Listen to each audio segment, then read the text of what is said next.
Here we go. I was thinking it was going to be 3 minutes of that intro there. No. Loads of time. Change days, my friend. Change days. It's Tuesdays. Welcome back to the bus. The bus is back. And we are joined by Connor Carr and, of course, the main man up there, Phil McGinley. You were on last night doing a wee bit of sudden death, but tonight you get to air your Celtic views. What is happening? All good, mate. All good. Excited to go again. After a wee refreshing break there, it was good, to get a wee breather. So it's been a hectic start to the summer break, which we planned to sort of quieten down a wee bit, but Celtic just decided, no, you're only going to quieten down. You'll do 2 shows a day sometimes. So it was good to get a wee break. That's true. I think it was as soon as I said, probably going to reduce it to 40 minutes, guys. Just take the summer easy. Fucking Ange's off, Skip Rogers is coming in. It was like, here we go. Connor Carr, you're back, mate. A good wee pre-season break. How did it go? It's been good, lads. Just been chilling, chilling like a villain. And, I had a good weekend there. Barbieheimer was in full swing. So, but I'm glad to be back here talking about the famous Glasgow Celtic. Wouldn't have it for anything else. Were you at Barbie with you, son? I did. Me and the bird went to go see it for her birthday. Aye, it was interesting. It was interesting. That's all I'll say. But if you're looking to take your missus and have a good night and maybe get lucky, take her to go and see it. She'll love it. I love Connor back on the bus. It's great. Does your missus watch the bus? She does. Aye. Hello. Oh, brilliant. Anyway, we'll do all that good stuff and then we'll get stuck right into it. All that good stuff means if you are in the chat right now, give us a wee like button. Takes 2 seconds. Do it. Hit the like button. It gets us all that traction, all that algorithm, all that shite that I don't really understand. If you want to give us a wee share, brilliant. If you want to slag the hair, even better. If you want to become a subscriber, then do so, because we're only 27 away from the 4K. We made a promise and a pledge we would have 4,000 before the new season starts. You kind of need to help us out with that. So if you've not hit the subscribe button, do it. It's completely free. A bunch of bastards, get involved. And if you want to become a Boise Bus member, like so many have, such as Jim Dolan, John Mullany, Brown Warrior, Jim C, Stevie Kenny, 420 somewhere, Alistair Jack, Balls to the Walls. I've not said that in ages. Love that one. Stevie Kenny. Yeah, I've said all them already. There's loads of it. It's $1.99 a month. It's totally optional. And of course, the bushy bearded Scotsman is a member as well. He is watching in Orkney. What an avatar. What a name. Yes. And I will star your point, bushy bearded Scotsman, and we'll talk about that one later on as well. Good stuff. Right, okay, going to get stuck in. I think right now, and I made it quite clear last night, there's a wee bit of flapping for me. Connor, I'm looking at you. He is, he's emotional turmoil. He is in the group chat. He's up here 1 minute, he's down there the next, he's panicking 1 minit, he's angry the next, he's in love 1 minute, he's angry the next. All the Celtic things, by the way. And it's like, wow, this guy, he's just, Celtic have got you on strings, pal. I am not in the same place. I'm zen right now. I don't want to be zen the whole time. That's what I was saying yesterday. I like Celtic having an emotional hold on me. I'm all for that. But right now, with 5 weeks to go the window, you ain't rocking my boat yet. Do you know what I mean? I'm still confident the things I thought would happen this summer can still happen. Now, with that in mind, maybe Rodgers has been working a wee bit harder, Phil, than what we think. Because when you actually look at the work that's been done out with the signings, people are underwhelmed by these signings. Yeah, had Ange signed them, everyone would be pissing their pants going, oh, he knows the Korean market so well. It's a genius move. But because Rodgers has signed them, everyone's like, meh. But, let's just see what happens, I think, with the players that have came in, if they can make an impact and if they can. Cool. Okay, when it comes to the other work that's been done, we've seen Kyle McGregor sign was it a 5-year deal he signed? It was 5 years, wasn't it? Take him right. It was 5 years for him. 2028. 28, yeah.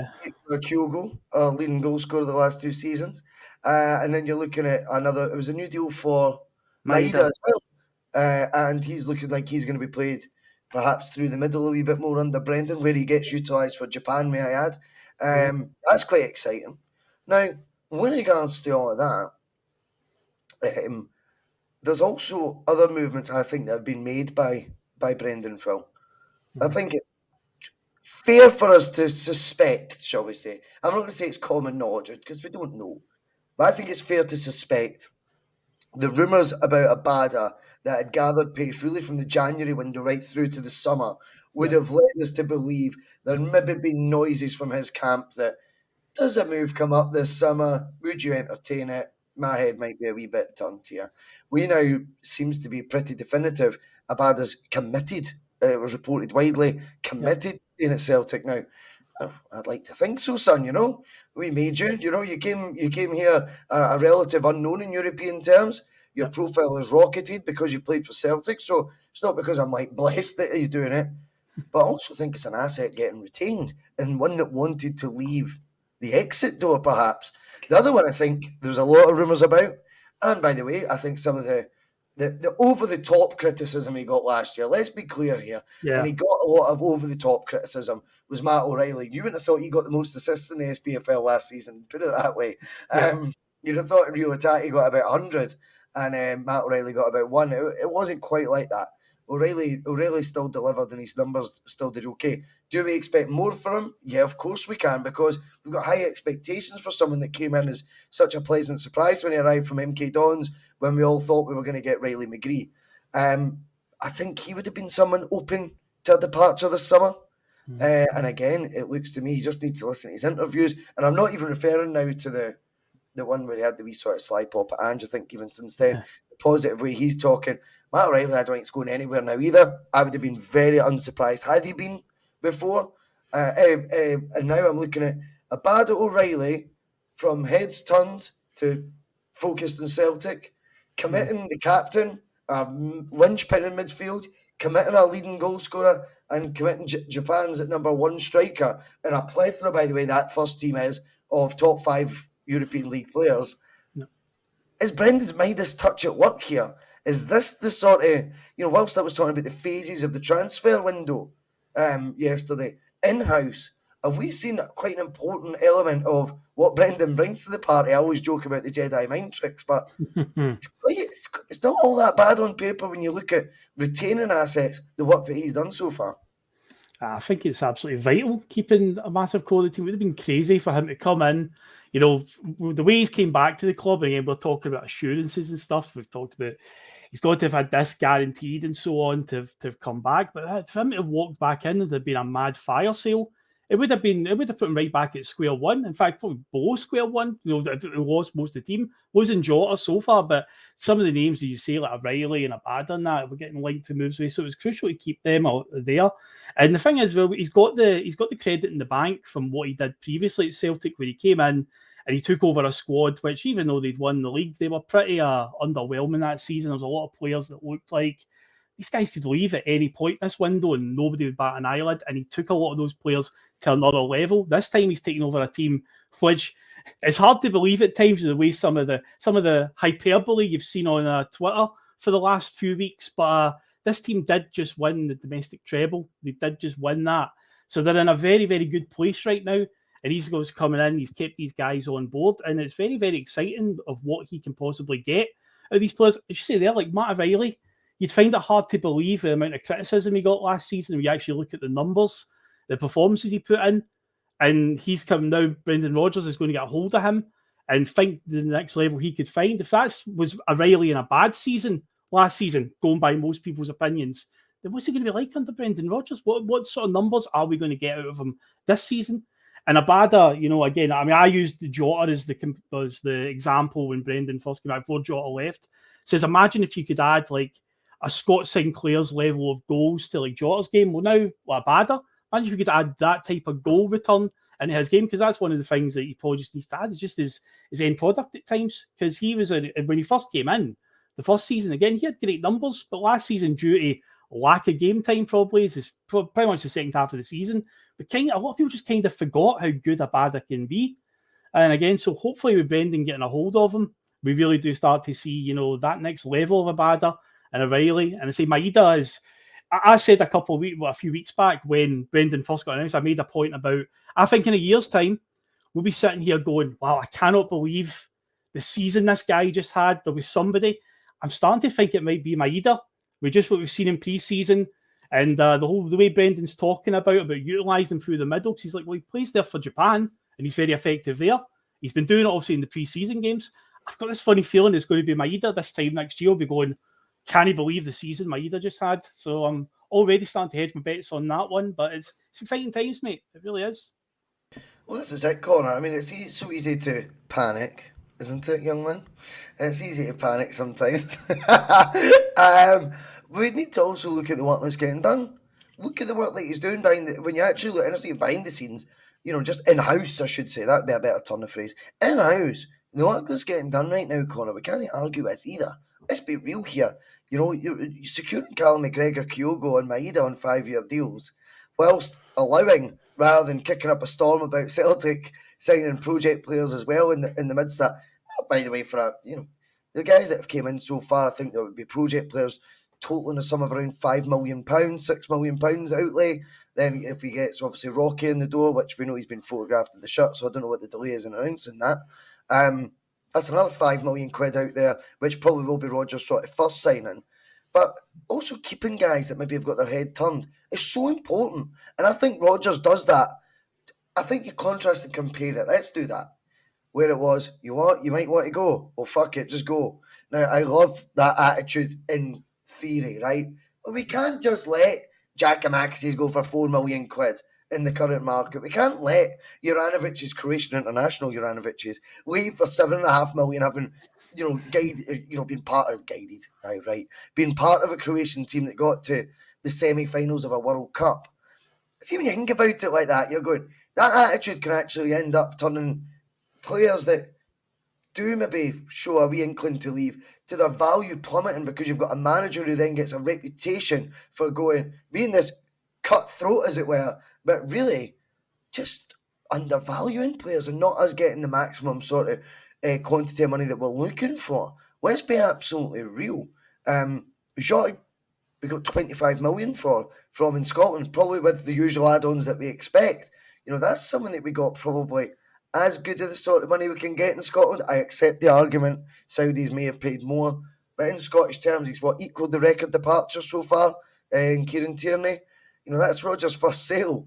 Would Andrew, he would have probably said 25. No, I gave 15.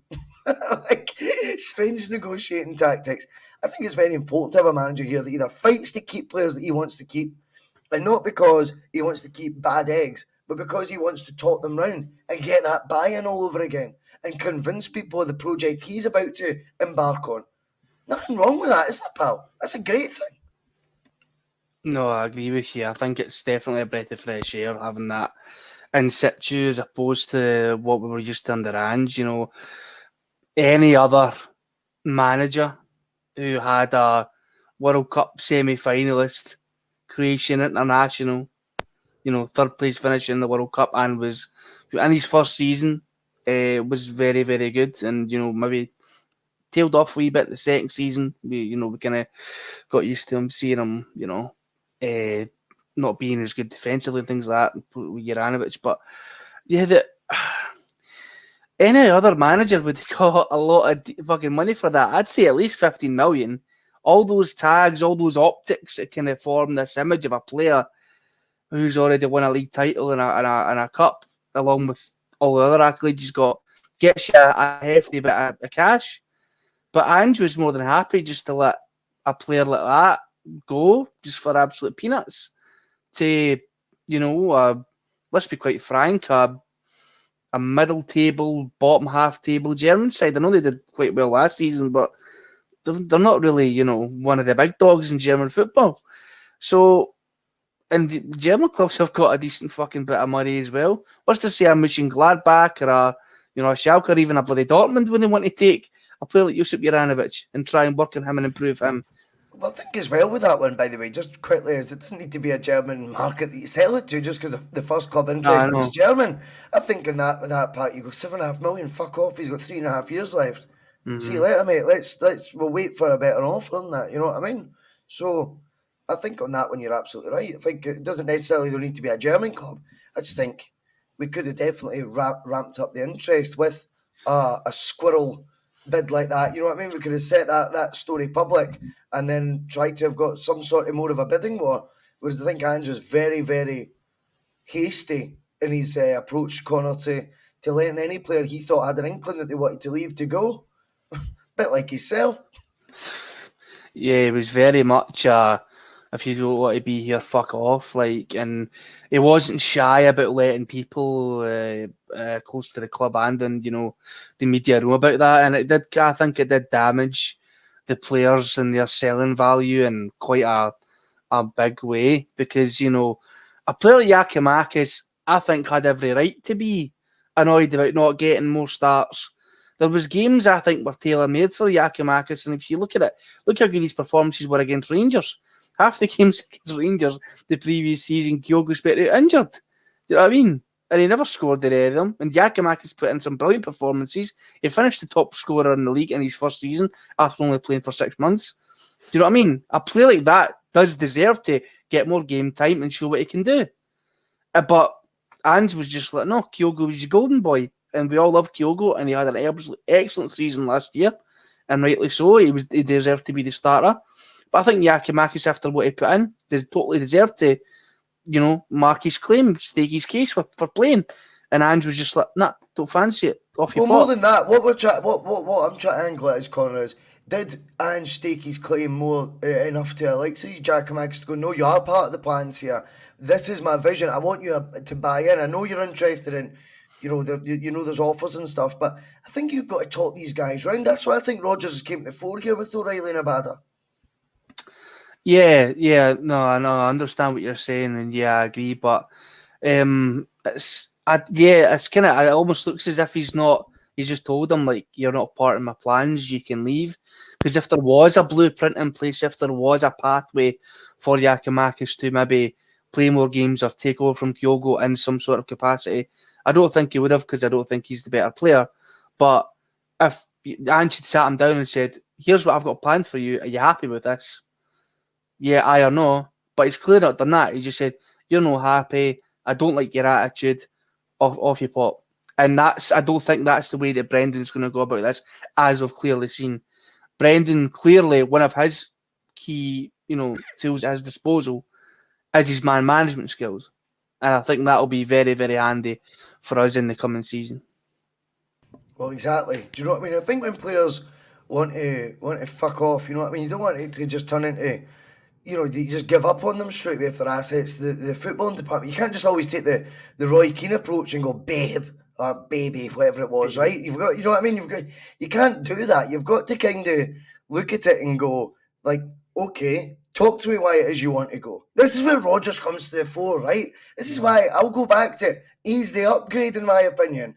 Don't care what anyone else says. I was never part of the Uncle Ange brigade. I respected the guy 100% and was proven wrong on my first thoughts on him. But in terms of, like, whilst he was there, I felt he looked at the job just with sort of blunt eyes, right? It was a business thing for him, and probably with hindsight, we'll look back at it and go, it was an Ange Postecoglou production the last 2 years that we've seen Celtic do, particularly in the Champions League and things. But Rodgers wants to find out why on earth you want to leave this football club. Why do you want to go? Talk to me, and I'll tell you the reasons why you're going to stay. And then the old pendulum comes out, and then you know what I mean. That's when it all works.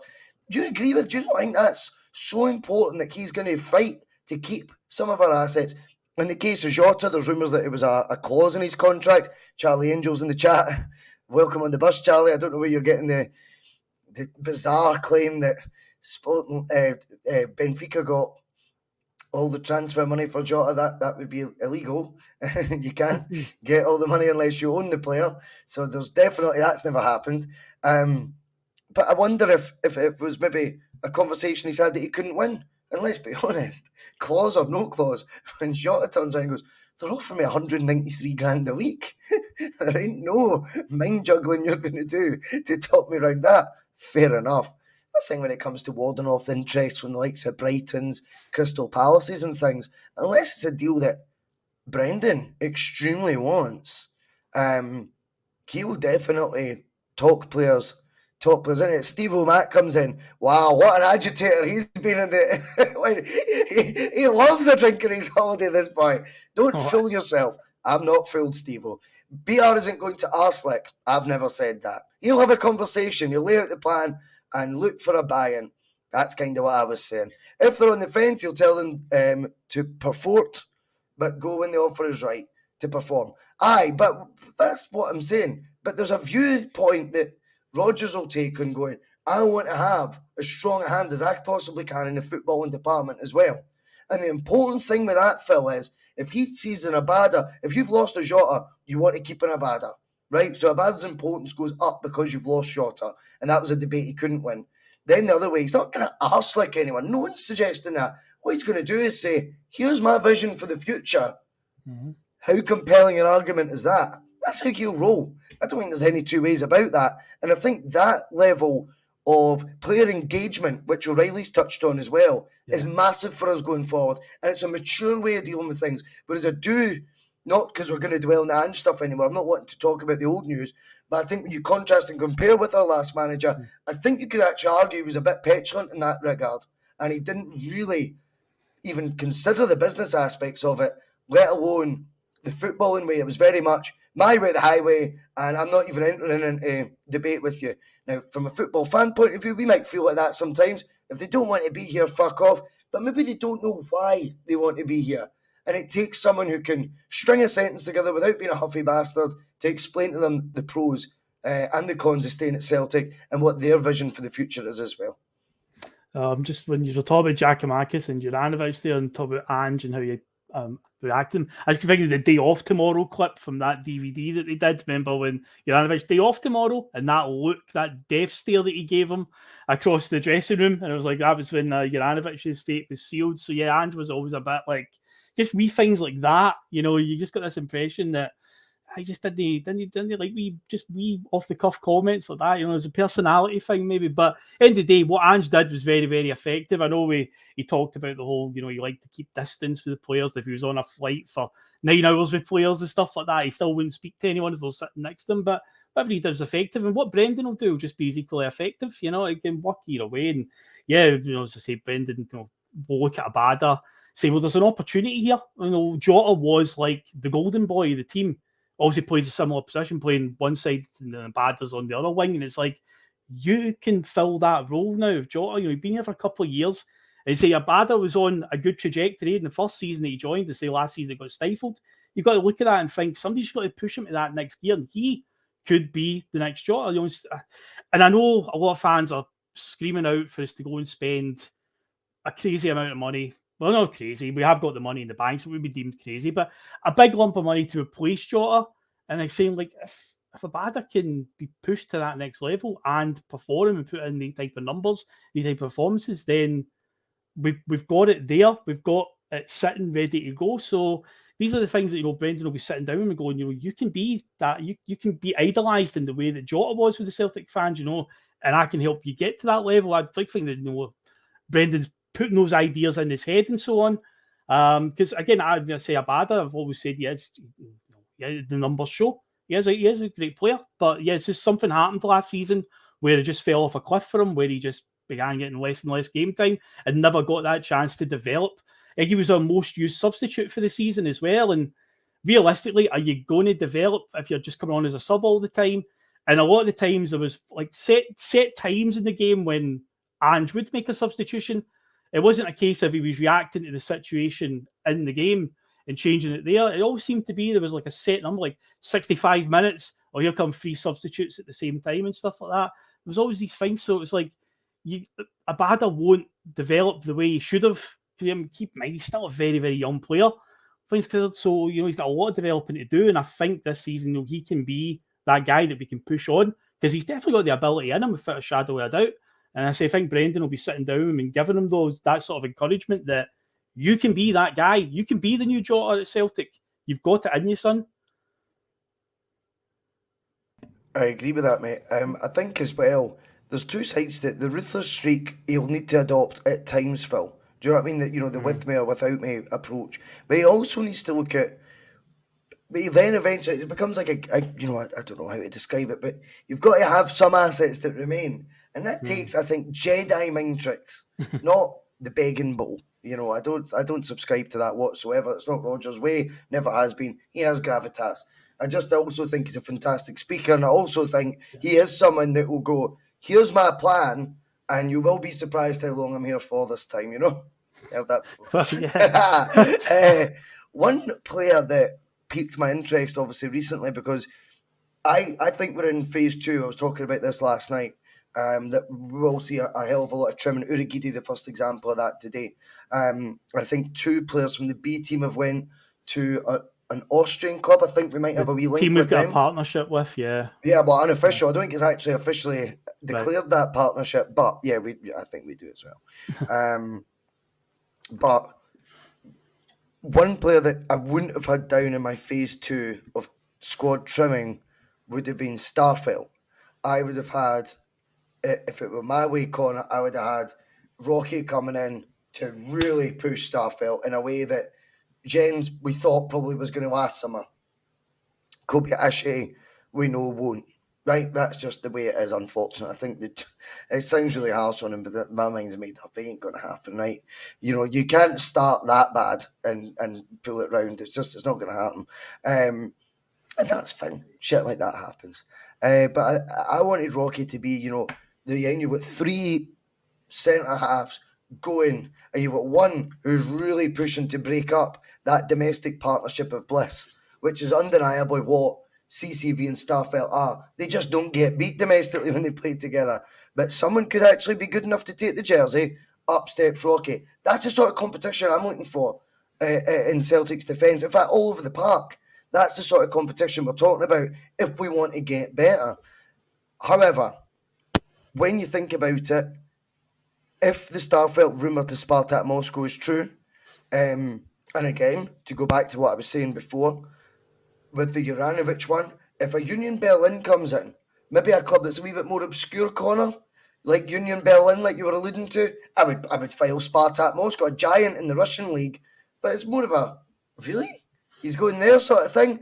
Would that story come out to then try and entice other bids? I don't know. But one thing I took away from it was, oh no, I'm not really that happy about Rocky coming in as a direct replacement for Starfelt. I'm all for Starfelt's jersey because he's not going to take the Fridge's jersey, right? But I'm all for someone coming in to push Starfelt or take his jersey in the long run, because that means the competition will be fierce for that partnership slot alongside CCV. I didn't like the idea when I read that potentially Starfelt could be leaving. It didn't sit right with me. Where'd you sit on that one? No, I don't like the sound of it either. And Carl Starfelt, for all of the stick he gets, some of it rightly deserved. I think 99% of it is just massively blown out of proportion. I think he's been an absolutely excellent player since he's signed. I think we were all haunted by the ghost of Shane Duffy when Carl Starfelt first signed. He gave him that number 4 jersey, and I think one of his first games he scored an OG, and we're like, oh Jesus Christ, it's happening again.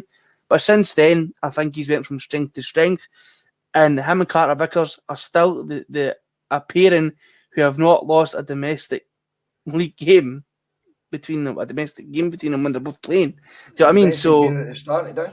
yeah, so the proof's in the pudding. Do you know what I mean? And let's be honest, Kobayashi ain't gonna make it, man. He's about as structurally sound as a bit of soggy Weetabix. He's not gonna stand up to the. He ain't. Like my wee Nana, who's about 4 foot fucking 8, could probably muscle him off the ball, honestly. But I think with Starfelt, I think he's imperative that we keep him. And with Rocky coming in, I think the competition can only be a healthy thing, because that boy's coming in for the Polish league. He's got a good write up. You can tell he's a young, hungry player who's going to want to put his best foot forward and perform for this fucking massive club. Because let's make no bones about it.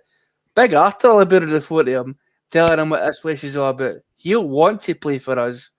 And Josip Juranovic as well has been linked with talking to him.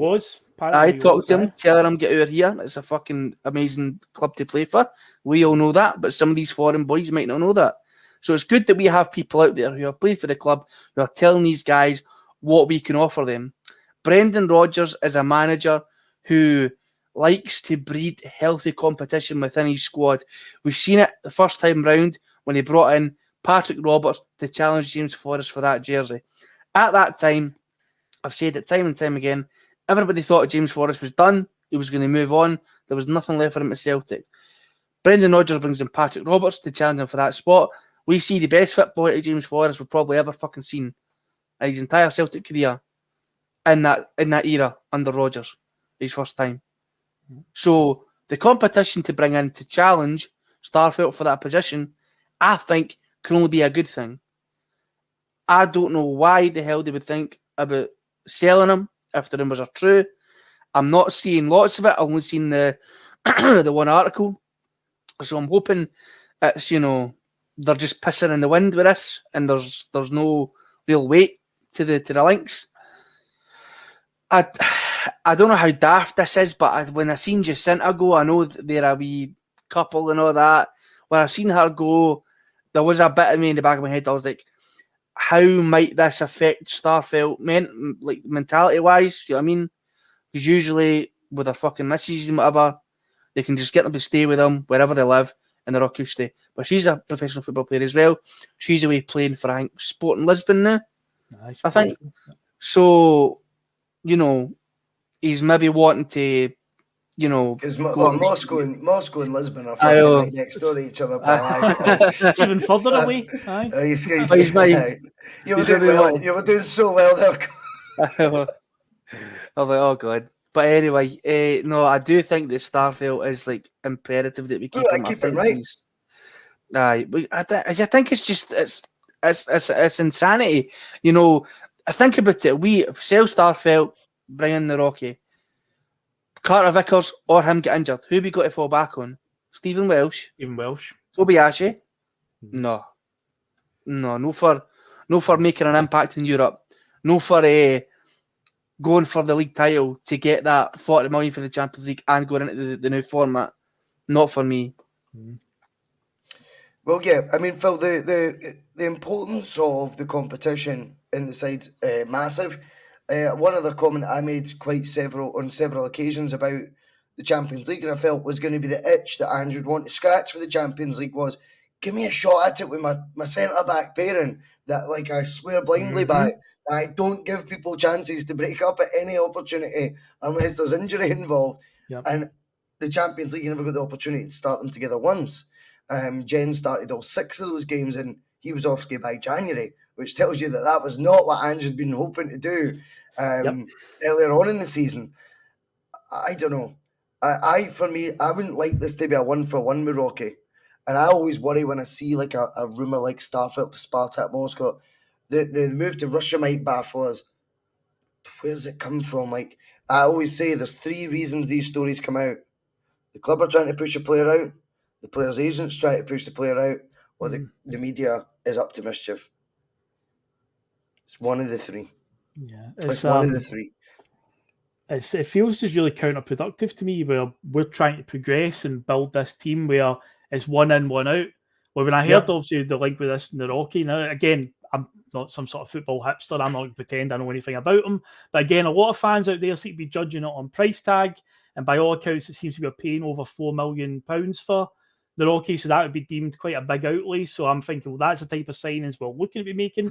So you're like, great, he's coming in. Bro, you've only got Carter Vickers, got Starfelt. That's 3 good centre-backs. So if one drops out, no problem. The other one comes in. There's real competition there. And then you hear that Starfelt might be away. And I'm like, this better not be the sort of, model that we're now operating in where, oh yeah, we bring in this player for a decent outlay, but we need to supplement it by selling. Because again, we've got so much, we're the best financial position that we've been in years. So it can't be a money thing.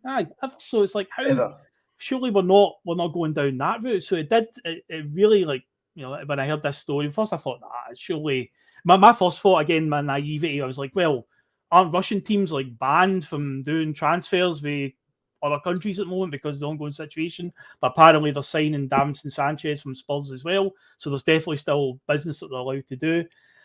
So it could very well have legs. I hope it doesn't, because I say I've always stuck up for Starfelt. Yeah, at times he does have his brain fart moments. It's usually when he dwells on the ball. When he's allowed to just defend and just do route one, just clear it, I think he's sound. But yeah, when he's told to basically run out of defence and try and play it out, that's when he does have those brain fart moments. But overall, I think he's a solid enough player. And you're right, we never got a chance to see the 2 of them together, him and Carter Vickers in the Champions League last season. So yeah, I was hoping with Nawrocki coming in, it's like, right, great, we've got 3 solid centre backs, we're on the right track now. I feel like we're just taking a step back the way. You've took a step forward, and now it's like, well, back to the same square again. Because it's like, we've only got 2 step. Because again, what Connor said, who we got to fall back on if one of them gets injured, Nawrocki or Carter Vickers? Stephen Welsh, Kobayashi. That wouldn't be good enough. No, it's not good enough at all. But having they 3, if there's option, would have been good enough. But yeah, we'll see. So I'm hoping that the Starfelt rumours will just kindly go away, and we do. Yeah, me too. Them, but remains to be seen. I say with Spartak Moscow able to do deals. I say me, my naivety thought Russian teams are banned from doing transfers. No, evidently they're not. So this might have legs. So we just need to play it by ear, I'm afraid. Well, this is the thing. I mean, obviously, again, it was just one rumour. It could just be pie in the sky nonsense. And you would certainly hope that if Rocky's going to be coming in, well, he is coming in, that it's to supplement what we've got already. And if there were to be an astronomical bid made for a CCV or a staffer that we just couldn't turn down, then okay, go get another one though. Right? Make sure that we're not left, as you say, with Kobayashi and Welsh as being the sort of your third and fourth choice. I don't agree with that personally. Okay, we got a wee bit of a live debate. I felt it was last night. And David Kelly was in the chat before we got going tonight, and I like David's points of views. No, I don't always agree with him. That's fine. David definitely doesn't always agree with mine. But he's got. By the way, this is a view shared by our very own judge. I know the judge will be probably in his bed by now because it's 20 to 10, but I know you're very much looking forward to getting stuck in on Thursday night for the TNF, which he's always on. Because we know from the group chat where his stance is and a lot of his live comments last night. Share David's point of view, maybe not, I don't think he called it Lowell ball at any point, but Mark's points very much last night. It felt in the chat where that this Baldy doesn't trust, he's seen the movie before, that sort of thing. And he doesn't think, he thinks £78 million signings will be pie in the sky. And I look forward to debating that with Mark on Thursday, to be fair, because he does always structure his arguments well, as does David. And he's saying patience, which is something I spoke about at length last night. Is that a code name for Lowell Ball being back, Conor? I wouldn't say so. I think after having some time to reflect and with the signings of the 2 Korean boys and Rocky, I think my fears have kind of been assuaged. I'm not shitting the bed anymore about signings. I think what you're saying is something we should be, maybe take a step back and just be a little bit patient, because I know people are shitting themselves that the biscuit tins. Talk to me from your point of view, Connor. Talk to me from your point of view, because I just would rather you were as honest, because you are thrown by it at times, and I don't mean that in a negative way. Because I think I think you represent a lot of how Celtic fans feel at times. It's reactionary as opposed to bigger picture, man, which isn't always my way either, to be perfectly honest with you. So has something happened that's made you question the transfer strategy so far in the window? Has it been the pre-season performances? Has it been Rangers signing players? Or has there been other factors you thought, I just thought Rodgers would have signed someone by now that we would have went, oh, you fucker? I think I know a lot of people are concerned with they think the biscuit tin's being welded closed. We're not opening it, we're welding it closed. I don't think that's the case, but I do think they're letting the money trickle out very, very slowly.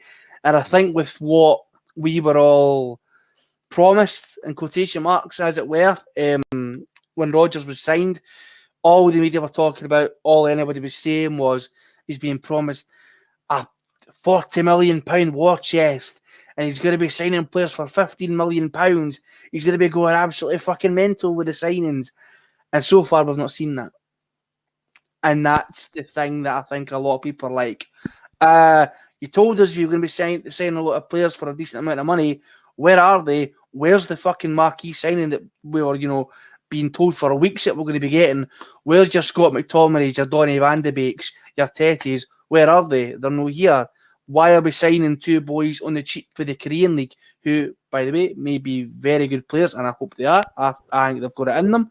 And this boy Rocky looks to be solid. He's a more Rodgers signing. I think Tillio, Home, the 2 Korean lads, they have the stink on them, as it were, of the previous regime or the current transfer, the current target, thing that we have set up, the way that we want to do dealings and transfers. That's the kind of thing that people are like, why aren't we seeing these, Brendan Rodgers type players coming in? And I think that's what people are getting concerned about, myself included, at a point. One thing I will say is, and people can deny this all they want, right? I don't care. People can deny this all they want. One of the big reasons why people are shitting themselves about signings is because that mob of the city are just fucking going gung-ho with the signings. They're signing player after player after player because they need to. Let's not forget that this is a treble-winning side. The core of that side's still there. We've only lost Moy and Jota, and we've brought in 2 wingers to replace Jota, and we've brought in another midfielder. And let's be honest, Moy wasn't exactly a star player, was he, when he was here? So we've only lost 2. We've signed other players in the massively important players to the squad on long-term contracts. But because Rangers, right, are signing player after player after player to replace who they've lost, and it looks like they're spending the money they don't have again just so that they can go gung-ho to try and get this money that they desperately need, people are panicking. And I think that's one of the big reasons why.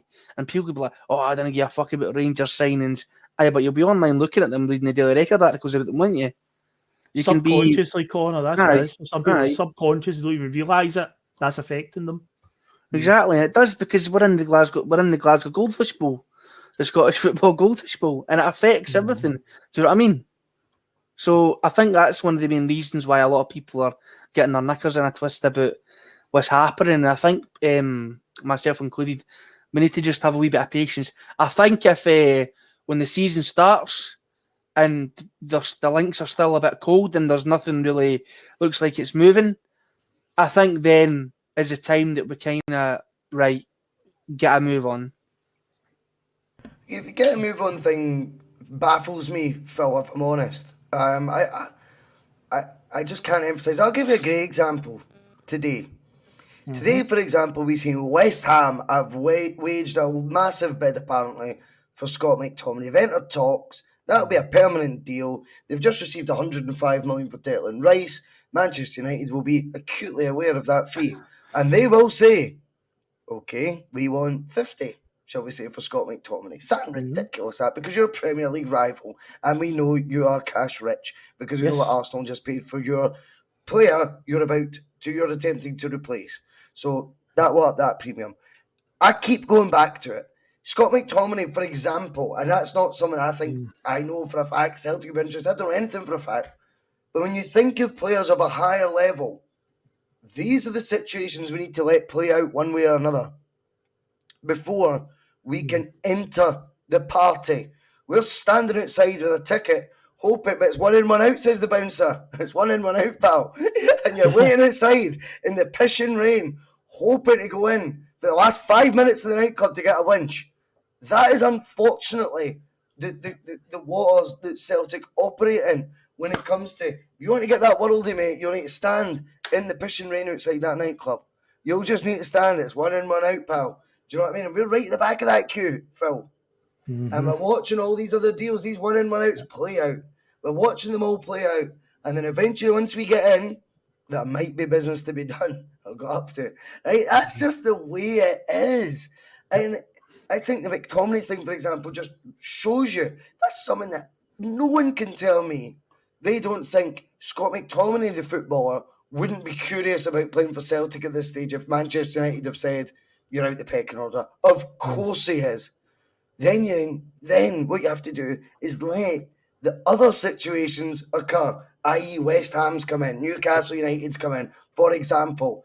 And if none of those come to fruition, and we're at the end of said window with 7 days to go, you've then got your opportunity to say, what about a loan deal for him? Or what about a low ball offer and you get 50% of his fees, sell on, stuff like that. Crazy sort of stuff that makes it affordable to us. That's the only way we can get guys that are oven ready of this higher level that we speak of.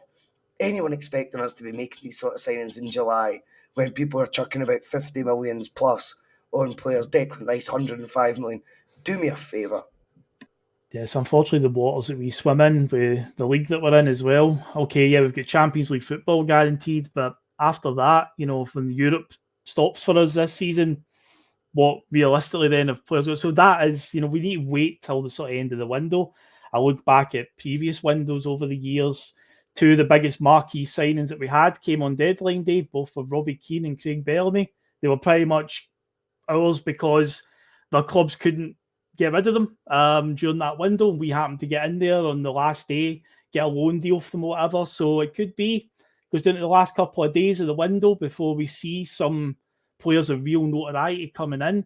But one point that I want to just bring up about the transfers, and one of the constant things I keep seeing coming up is the numbers 2 and 3 million keep getting quoted around. A lot of fans seem very annoyed about us shopping in that market, and it's like, I think we need to get off this whole getting hung up on the price thing. And I don't know if again it's what people are taking it too literally about what was said, because did Brendan ever come out and say, I've got this war chest? Did the club ever confirm that? Or was it just media hyperbole? That's what it seemed to be. But a lot of fans are going crazy about us shopping in this market. And you can look down the last 10 years or so at Celtic and look at players that we have bought for less than 2 and 3 million quid that have been a rip-roaring success. Van Dijk, Hooper, Foster, Stuart Armstrong, Lee Griffiths, Stefan Johansson, the list goes on and on. Players that come in. So I don't think we should be getting so hung up on the price of some of these players. Then if they're good enough, it doesn't matter what we've paid. We may have found ourselves a bargain. But I've noticed that to be a real common narrative on the old social media side of things. A lot of fans really annoyed with the prices they're spending. But again, it could just be people are taking these reports that we heard when Brendan came in about £35 million war chests and stuff too literally and stuff. So I'm not too bothered with prices and whatnot. I mean, I say that's Nawrocki that's coming in. We're spending over £3 million for him. So technically he should fall into that bracket of this is the type of players we want to sign. But again, nobody's heard of him really at all. So it's like, it remains to be seen if he is good or not. But the whole price thing has been something that's, I've noticed over the last few weeks. I'm like, guys, we need to sort of calm down. These boys that we brought in so far, home and whatnot, they could turn out to be amazing. Yes, by all accounts, yeah, they could also be, they might not, but we're in a position right now where we don't know until the season starts. We're in a sort of purgatory stage right now where we're just waiting for the action to kick off, and then we'll get a feel for it. Because, I think just a lot of people, like Connor was saying, they're a bit influenced by other events that are going on. And again, just try to shut off from that. And again, it could be a subconscious thing. They see that they're making moves. Because you've got to keep in mind, when the season ended there, they needed to do a lot more work than we did. And evidently, they are doing a lot more work. But because some of our fans are seeing them making moves, they think, oh, why aren't we doing it? Why we were just, we're waiting it out and say it could be just wait that last few days. Might be surprised at who comes in, because there'll be a lot of teams in the bigger leagues that need to get guys off their books that they couldn't shift. And that's what How many of these clubs, Phil? How many of these clubs in the Premier League do you find out players don't make the cut for the Premier League squad? They've got to register a squad for 25 players, I think, for league business as well. Correct. So yes, that is correct. So that's where we could get in there and pounce on a few of these players. But for the time being, we're just going to need to wait it out. So patience is a virtue in this one. Yeah, I'm convinced of that. I just think Celtic have carried on in their own way with doing the project signings, Connor, and I think one of the deals, one of the compromise that we made, this is a two-way debate, Brendan coming back, right? Let's get that right. And we discussed this at the time. I said, look, this was a moving parts thing that Dermot had to kind of negotiate probably from both sides of the coin. Go, yeah, but he was a dick though, See, when we were signing guys like Shved, he knew that was going to be part of our plan, that we were going to be scouting people that came in. He shouldn't have went public and said, oh, I've never even heard of him, yada, yada. But vice versa. So Brendan needs to adapt to. That's going to keep happening. We're going to keep stockpiling what we think is players from leagues we can actually poach. The same way Chelsea poach all the best youth players across from the big leagues and have, I think at one point they had 33 players out on loan about 5 years ago. I don't know if you remember. 33 players out on loan at one stage. Because so we're just following a similar model where we're looking at leagues like the Norwegian League, looking at like Australia, Korea, Japan, and going, affordable, prospects, inexpensive once they're here wages-wise, and full of potential. We're going to keep doing that, Brendan, so you need to get on tune with that. But then flip it and go, what were Brendan's demands or assurances he desired from Celtic? I don't think we've seen that play out as of yet, and I didn't expect to either. So fucking calm the ham would be my message. And once we see the Brendan assurances played out, and wait for the window to shut before you know whether that's been a yay or a nay, then we can start scrutinising a wee bit more deeper as to what the fuck is going on. Yeah, I mean, people want us to, including myself, people want us to be one of these big European clubs again and get us back on the centre stage of, Champions League nights and being one of these teams that are, you're fear to draw, like what we used to be. But, if you want to follow a club model like Ajax, who have been taking on the youth, developing the youth, and selling them on for a massive profit and doing well in competitions. In addition to that, that's what you're meant to do. You're meant to have a signing strategy, a transfer strategy, and a scouting system in place to get all these players in, to develop them, and take what potential they have and amplify that so it could be the best thing for the club. But then when we do that, people start shitting themselves like, oh, I can't believe we're not doing that. I can't believe we're signing people for £2 million. What happened to all this money we've got? Like what you're saying, give it time. There's still 5 weeks left. And look, I think because the league starts in a week's time, people are wanting players integrated to the squad, ready to go for that first whistle blown on Flag Day. And I understand that, and I understand people's concerns, but you just need to take a bit of a chill, Phil. I don't think ED Pharmacy provide those, but you can always check. But, mate, I don't need them, trust me. But, no, yeah, I think we just need to, take a bit of, calmer influence. Go fucking sit and have a cup of jasmine tea or something. Do a bit of yoga, center your chi, whatever the fuck you want to do. Just try and look at this for two sides of the spectrum. Rodgers will have his targets and who he wants to bring in. Looks like he's already got one with Rocky. He'll have a lot more, right, than just Rocky. Obviously he will. And he might get them. You never know. We could be sitting here on the final day of the transfer window and we'll have signed another 5 players. We don't know yet. Yeah. And there's also the other side being we have a scouting system in place. We know that now. We've got Mark Lawwell in doing that job, which he already did to a good degree at his previous club. So we want to... people just can't grasp the concept of there being a marriage between these two things because we're not used to it. But I think to be a modern club and to be something that we can progress into this next phase of our evolution as Celtic, we need to get on board with this and maybe be a bit patient and understand that we will sign project players who, by the way, this time next season, their fucking Waynes might be wanting their shirt, the name on the back of their shirts because they're amazing. Do you know what I mean? So let's just take a step back, be happy with the signings we've got so far, see what they've got to bring, and just see what comes this season.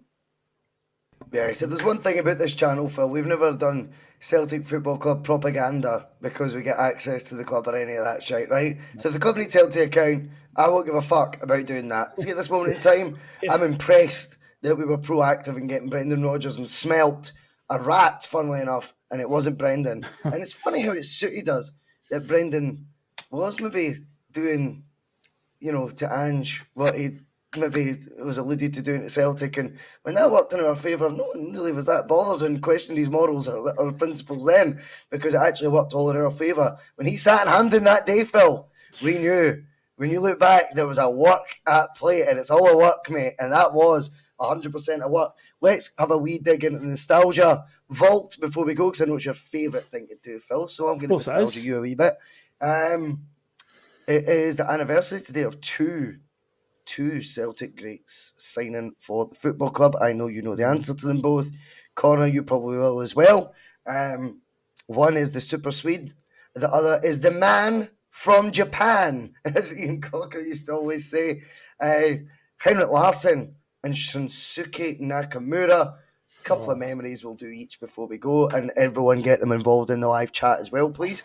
I would say my favourite Henrik memory is Blackburn away. I've always said it's a personal thing. Yeah, that's true, actually. Yep. I always say I'm at fucking Henrik away there. The whole narrative. He scores the winner, by the way. We beat Blackburn 1-0. Not that anyone lets you know that at home.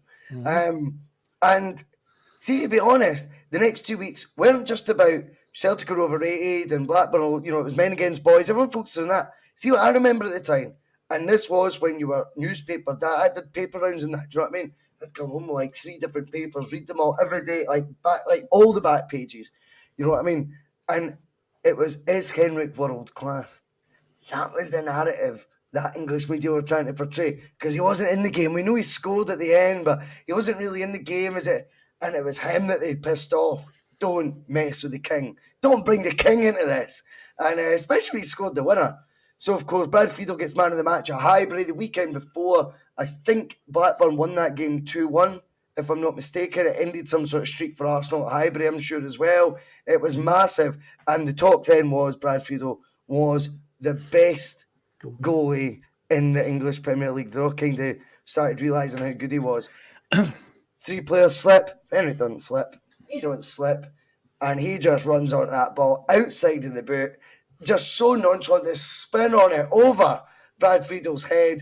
We're 1-0 up now. That's 1-0 and 1-0. Henrik scored them both, by the way. There ain't no coming back from that. Big Sutty will get one against his ex-club just to rub it in. Yep. And, of course, after the game, Ray Stubbs interviews Henrik Larsson, and live on BBC just says, the first leg we played shit, but I thought tonight we showed what we can do. It should always teach you a lesson. Never talk your game till the match is finished. I was just like, oh, look how annoyed he is. And he barely even looks at me. He's just looking down. And you went, that is a competitor at his best. That's the best Henrik memory. For me, the Naka one is trickier. I'm going to go, though. I'm going to go for Rugby Park because... Yeah, I know the Man U and the Rangers one will probably be the other two, right? I'll be obscure, but the Rugby Park one is like, do you want to win the title today? I'm the only guy who could just go, okay. And literally, he'd scored the same free kick at Rugby Park from the same position earlier in the season. He does it twice, and it's last minute stuff. It's just dictating a league title that way. Like, we were going to win it, I think, by that point anyway. But for him just to call it, he just calls a league. He goes, fuck it, we're winning it right now. Like, rather than next week, I'm going to win you the league right now. And Naka, just brilliant. But two players that bring back a hell of a lot of fantastic memories of Celtic sports, Phil. Oh, geez, where do you even start, especially with Henrik Larsson? My God, I mean, the guy it's just great memory after great memory, just moment after moment. And not even all just necessarily in a Celtic shirt. When he was, even when he played for Sweden, when he was still at Celtic, some of the moments when he had the header against Bulgaria in the European Championship, the one for the cross for deep, the diving header at the back post. Then there's a game against Italy when he comes back for the broken leg and he's one-on-one with Francesco Toldo and he just gives him that wee feint, that wee dummy, just goes round it and puts in the net. Just back to a broken leg as well to do that against Italy. Unbelievable. That was an amazing moment. But yeah, in the Celtic shot though, I mean the goal where we stopped the 10, a couple of minutes into the game, nerves jangling, first title in 10 years. Shout. And minutes into the game and he just kind of calms you down with that right away. It's not like what we're used to with Celtic. Sometimes it can go late in the game and you're like, oh God, are we ever going to score here? Larson was just like, no, I'm taking control of this right away. And 3-4 minutes into the game, scores an absolute wonder goal. Don't get me wrong, the rest of the game was still quite a nervy one, but that was a phenomenal moment. Remember quite a rocky start he had as well to his Celtic career at the start of that season. But I mean that's all I want to say. We could talk about. You know what? Let's go parallel universe very quickly. Yeah. Henrik Larsson does that pass to Chick Charnley. Talk to me about Celtic Twitter, Phil. Celtic Twitter 100% because I think in a game before that, in a European game, he scored an own goal as well. I think the first time he put the ball in the net in a Celtic shot was an OG in some European qualifier. So that would have been 2 strikes after just a matter of weeks. I mean, Carl Starfelt still gets held to account for a bad performance at Tynecastle in his debut. So, Jesus Christ, could you imagine Henrik Larsson after that at the start of his Celtic career if Twitter was around? Jesus, man, they would have made their mind up right away then and there. But I think there could be a Bustalgia episode down the line about Henrik, maybe even a 2-part episode, who knows? Could talk all night about him. And as for Nakamura, I mean, I've said about my favourite goal I've seen in person, still the volley against Rangers. But there's this one that he scored against Dundee United, I remember it, at Celtic Park, where it was this really odd shit. Like, try to describe how he lobbed the goalkeeper at the angle he was at. He didn't really have much backlift on the ball, but the way he just lifted it up over the keeper was absolutely absurd technique. And I remember that as well. It was like only a guy like him could do that. You know, he just had that in him, and he was just 2 brilliant players with amazing memories that they just conjure up. Phenomenal Celtic players. 650 grand, Connor, and £2.75 million. That's what these 2 internationals cost at that point in time. Same fee Celtic pay now, to be fair. Any memories that you want to share? Yeah, I think the chip against Rangers is that's just that. I think about that goal at least once every day. It just plays in my head. You just see it. The dreadlocks streaming as he chips Stefan Kloss and runs away celebrating with a tongue out. Do you know what I mean? I think he's one of the only fucking players in Celtic history where kids would dress up as him. You could buy masks. I remember as a child, you could buy masks with like Henrik's face in it with the dreadlocks and that. And you could wear it like if you wanted to go to St. Larson's Halloween and that. Don't know if they were an official Celtic product, but I remember you could get them. And with Naka, the goal against the Rangers is just sublime. It's one of the best goals that has ever been scored in the game ever in history, and I don't think I'll never. It's the best goal that's been scored in this league by a fucking mile. I don't think it'll ever really be topped. Just that was the importance of that game as well. Everybody's nerves were just through the roof. That was, do or die for Celtic in that game, and just to fucking even to attempt that is just absolutely insane. Just thinking, all right, I'm going to just absolutely blast this for near enough to halfway line against Alan McGregor, and I'll get it. And you watch it, and you see the swerve, and it swerves so much that Alan McGregor, it tricks Alan McGregor, it goes to his right, he jumps to his right, and then as it's coming, it just literally swerves to the left and goes in the fucking back of the net, and he's too slow to react. Do you know what I mean? I know McGregor's a fucking geriatric now, but he was decent when he was younger. So yeah, and the Henrik goal, the swerve and the volley at Ibrox in the game where we drew, that was the absolute piece of quality as well, man. And just think about it, when he left, man, he was in tears, and it's crazy. Just having such a connection with a player like that is insane. It'll never happen again. That like for me, I'll never be that connected to a footballer that plays for Celtic again. I know Callum McGregor's and stuff probably deserve more respect to be there longer and stuff like that, but Henrik was just boy. In this day and age, Russell, you're not going to get a foreign player coming in and giving us like 7 years of that ability. And connect as well. That was the thing with Henrik. It wasn't false. This wasn't a guy going, it's an easy ride here, so I'll stay for that. He went, fair fucks to Celtic. They took a chance on me when my career wasn't really in a good place. I'll give them my best years. And the better he got, and the more bids that came in, almost the more stubborn he became to going, I told Celtic something. Will you listen to what I've told? Like, I keep telling you, whether it be Alex Ferguson bidding, Juventus bidding, I have told Celtic and I've made a promise to them. I'm seeing that through. That's fucking mental when you think about not just the ability stuff, but that absolute cast iron decision made, assigned till 2004, I'll be here till 2004. After that, I've told the club, he gave them a year's notice. I know. How can you give me a year's notice? Who are you replacing with? Henri Camara. You bunch of dicks, you know what I mean? You had all year to sort that. See if Henrik was playing nowadays, right, lads? What Saudi club do you think would be putting in £100 million bid for him? And there's the difference. Henrik is the guy. And I know this will sound fanciful. Henrik's the guy to say no. This is Aye. who he is. Because see what the equivalent of Saudi money is now. Do you not think Man United and Juventus were offering the highest I of know you're highest saying that, wages Yep. in football at that time? You It was can't not even get. just wasn't even just Man United. It was Alex Ferguson's Man United. Do you know Yeah, I what I mean? know. Mhm. Aye, Yep. it's true. And The when fucking they're coming biggest in in the for world at that point, man. you are then going to the level of wage that only the top level football can afford, apart from Stefan Kloss. And he said no to that then. Right? Aye. So see if he was saying no to that then, he'd say no to fucking Saudi now. And that is why Henrik's in a different space for me. Just that is unheard of. Naka, by the way, as well, came in, no one knew who he was. And I always think the one thing that went under the radar for him, before we call it, I always felt the one thing went under the radar for him was seeing Europe. Mhm. That guy's ball retention for us was Yes. unreal. And folk forget that. McGeady could take the team up the park with his ball retention. Yep. Nakamura, though, never gave it away. And the You're amount right. of times you'd find him in a tight space, and whether it was a pass backwards or not, or sideways, he never gave the ball away. He was so comfortable at that level. And I always thought that was a huge, huge asset. And Nakamura, again, very much, not quite to the same Henrik levels, but the bigger occasion, I think the bigger these guys sort of smelt it. Two special players of my generations growing up watching Celtic, and nice to give them a wee mention, because we do remember when they both signed massively. Henrik was, 26 years ago? 650 grand. A player who'd already scored Jesus. he'd already scored in a World Cup third place playoff by He that did. point. Yes.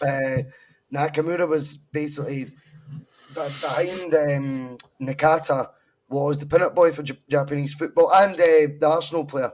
So he was like the sort of third biggest name in Japan. Third biggest name in Japan right now would be probably a £25 million footballer we wouldn't even be looking at. Do you know what I mean? I don't know Aye. what that is. But that's the sort of... So, yeah, it was class having these guys there, and it's good when you see the wee sort of memories come up, you go, they were good times, and they were, those were in the team. Not together, obviously, but both brilliant. Anyway, that rounds up the Tuesday ticket. It is 10 past 10. Thank you very much to everyone who's been on the bus. Remember, if you've not hit the subscribe button, we are on our way to the 4K. Make sure you do. There's 236 people still in the live chat right now. So make sure you give us a wee like, hit the wee thumbs up button. If you want to share it, sound. If you want to slide here, even better. If you if you want to just go to your bed, sound. That's all good. Anyway, to Henrik, Naka, we thank you. Cheers.